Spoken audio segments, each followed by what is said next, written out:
Radio Rahim here with Zach Parker at the famed Wembley Stadium. On Saturday night, you'll be climbing through those ropes again. It's a big stage, and it's a big night for you after what you've been through these past several months. Talk to me about how you're feeling knowing that the ring is waiting for you in just a few hours. That's it, yeah. I didn't think I was going to get back here after my injury. At first, I thought I was close to hanging gloves up because just sitting around doing nothing. I had surgery on my hand and just sitting around doing nothing. So yeah, I'm buzzing to be back around fight week and the atmosphere of fight week, and I can't wait to get back in there and show everyone that I'm still about. Like you said, you've been sitting around doing nothing, which is odd for people to think of as a fighter having nothing to do. But you've been boxing, your whole life. You're 29 now. Yeah. What did it feel like to be at home and not able to do the thing that you've been doing for some 20 years? That's it, yeah. It gets to you, it does. I've been doing it all my life. I've been doing it since I was 4 years old. All my family have done it. And when you're injured, you literally can't even train or nothing, and it's horrible.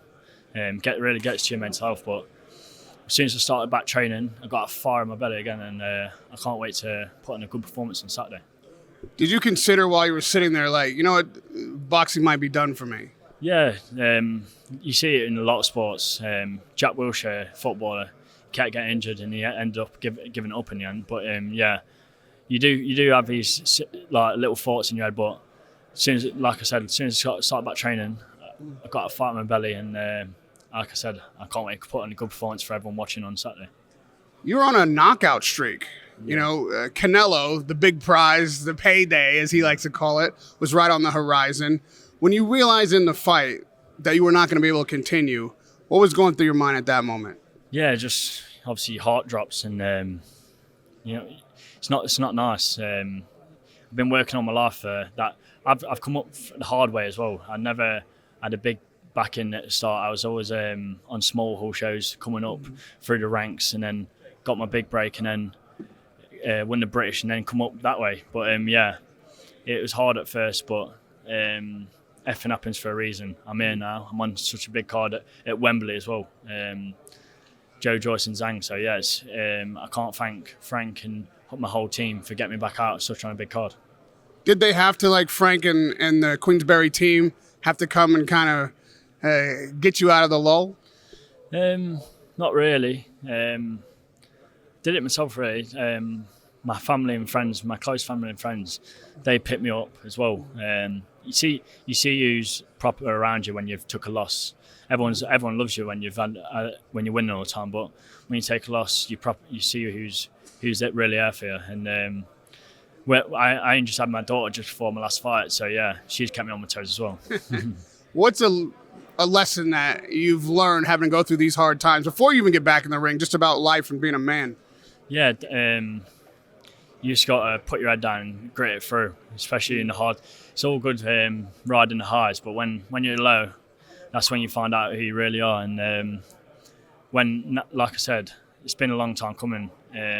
This last fight, I've been proper inactive this last 2 years. I had the Andre fight, and he pulled out like 2 or 3 times. I was just waiting around then. Then obviously in my last fight, I got injured early, and it took my chance away.